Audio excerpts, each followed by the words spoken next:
What's going on, everybody, and welcome back to Comic Breakdown. If you guys are new to the channel, do me a favor and hit that sub button, hit that notification bell, make sure you're not missing any of the awesome content that we have coming out. Now, with this video, we are jumping into Darkhold Blade. Now, from this Darkhold story, what we have seen so far is our heroes, they touch the Book of Chthon, the book known as the Darkhold. And upon reading these books, each of our heroes have seen a vastly different outcome for their lives. A very what-if situation. If small things had changed in their universe, we could see a vastly darker, much grittier, ugly universe. But for Blade, that situation might turn out to work in his benefit. Now, if you haven't been keeping up with this line, go ahead, check out the link in my description as well as the top of this video.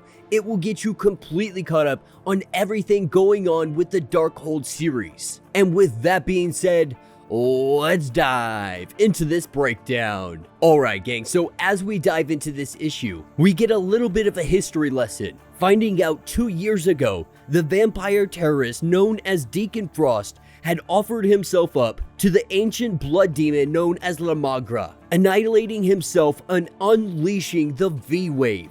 This wave, it turned billions of humans instantly into vampires. With millions being turned under daylight, we saw all of them burn. And when it comes to our superhumans, they were transformed, becoming either human or vampire, all by random chance or unholy design. All of the AIs go blank. The gods of men were banished. There are no more mutants, or Inhumans, or Eternals. There are only two races on this earth, the Fanged and the Food. And that's what drops us into New York City, and we see Amadeus Cho. Now, he is seen as the good vampire, and right now he is being hunted down by individuals that are working for the vampire known as Fisk.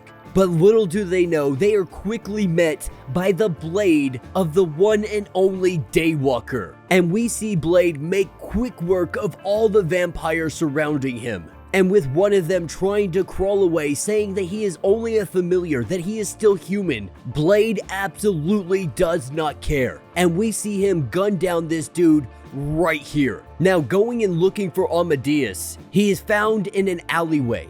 And right now he is absolutely terrified, because if Blade is out here killing human beings, what chance does he stand being a vampire no matter how good he claims he is? But in that moment, we see a red smoke take over the area. With this smoke, we see Amadeus disappear, and Blade is left standing there wondering where he went. And so with Blade heading back to the house, heading back to home base, he is running low on his serum. The serum that keeps him in check from becoming the blood-hungry vampire that is inside of him. Not only that, on the radio we are hearing the nationwide news, with daylight vigils, Dracula having total supremacy over the European government. And it has been over 600 days since anybody has heard from Krakoa. And then the East Coast territory known as the Bleed, which stretches all the way from Atlanta to New York City and is run by the undisputed vampire king of New York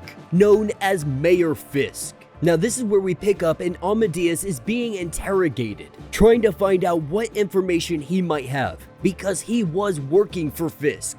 And what he tells us is that he is losing control. Now, he had grabbed Amadeus after V-Day happened, and he grabbed him so that he could convince him to build some kind of tech for him in exchange for blood. Now, of course, he did this without question, so he could get some free blood. But he's smart enough to understand exactly what he is building. And then he changes the subject to talk about Blade a little bit. Because Blade, he's a hunter of vampires. And Mayor Fisk, he lets this unchecked. And that's because having a boogeyman out there, it's good for business. It helps him maintain the need of protection. And there has always been some kind of balance, but something has changed. Blade is not your friendly vampire hunter anymore. The serum that is supposed to keep him from going full blood guzzler, it's been running low. Medicine just isn't a priority for a vampire society. But Amadeus's running theory is that he's been burning through it way too fast. And the question rises, what if La Magra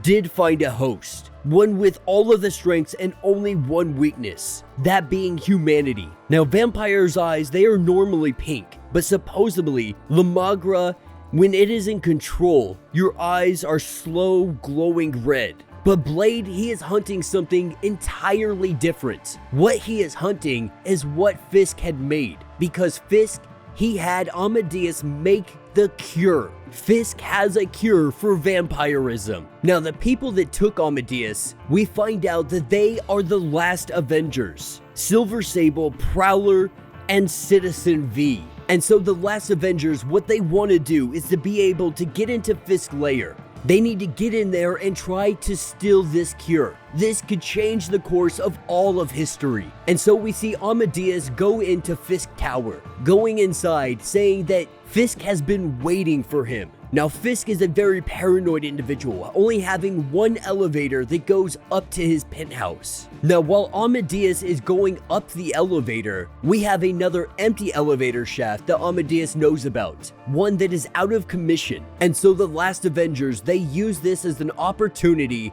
to go in under stealth. And so while Amadeus makes his way to the penthouse, as the last Avengers are doing their sneaking up the elevator shaft, we have Blade coming in through the main entrance. And the vampire that is supposed to be guarding the front door, sitting at the desk, realizing that this is Blade that just walked in the door, knowing that he is absolutely screwed. And he says, you know, this is probably the coolest way that he could ever hope to actually go out. Now, up in the penthouse, Amadeus is sitting here with Fisk, a giant fat blob of a person at this point, or vampire if you will. And right now all he is trying to do is to buy a little bit of time to allow the last Avengers to make their way up the elevator. But little do they know, the elevator has been put back into operation. Mayor Fisk had this done in case this situation were to arise. Probably finding out ahead of time that they were already on the way, we see the elevator coming up the shaft, vampires on top of it, and now the last Avengers,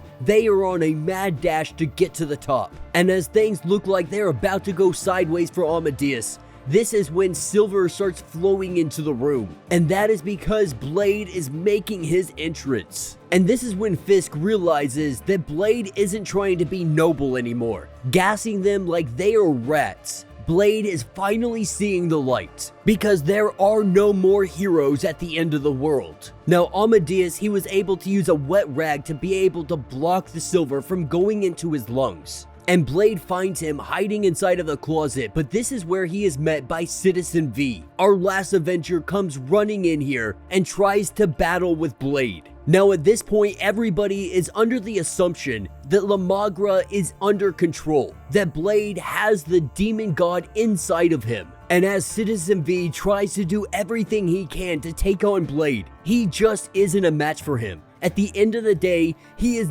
only a human, and with Blade defeating him, we find out who he really is. Though he goes by the name of Wagner, that is his real name, and because of his accent, that is why he has a V attached to his name. But Blade knows him as Nightcrawler. That is, before the dark magics erase mutant kind yet again. It was nighttime when the wave had hit Krakoa, half of them turning into humans, and the other half turning into something that was ready to feast on their own family, with Nightcrawler only having a matter of seconds to teleport himself away into the middle of the ocean. That is, before he turned into a human. Recognizing what happens, he made his way to shore. He took on a new identity and he started a new life. And he became someone who could avenge all of those that needed it. And while he's telling this story, we have Amadeus trying to sneak up on Blade.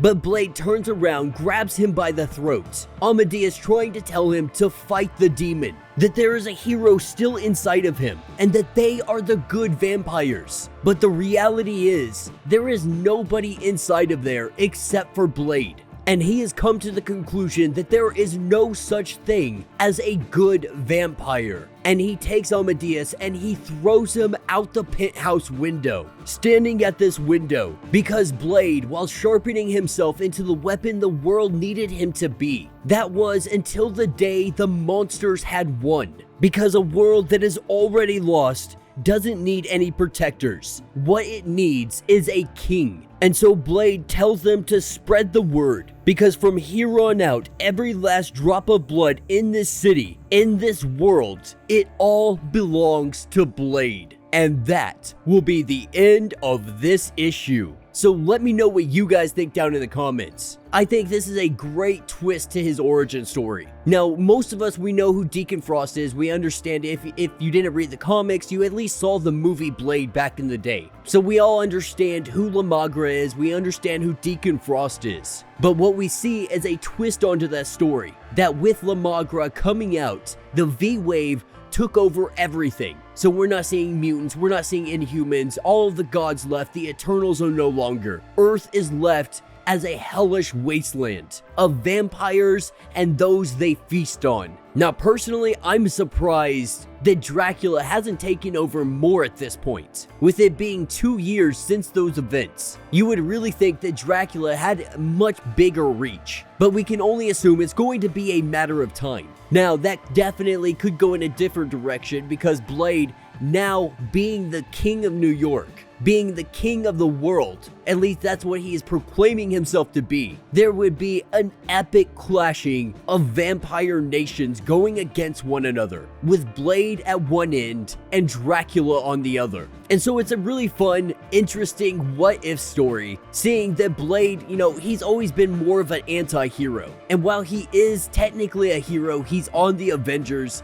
and I really do enjoy how much they've been using him lately, especially because it's leading up to him having his own movie and so on and so forth. Another movie, I should say. I really like the aspect of them taking Blade and recognizing that the world has already fallen, that there is no one that really needs protection anymore. You need someone who is going to rule over the masses. And if those masses are majority vampire, then Blade needs to become the king of all vampires. But yeah, let me know what you guys think down in the comments. If you have not yet, do me a favor, hit that sub button, hit that notification bell, make sure you're not missing any of the awesome content that we have coming out, and until the next breakdown.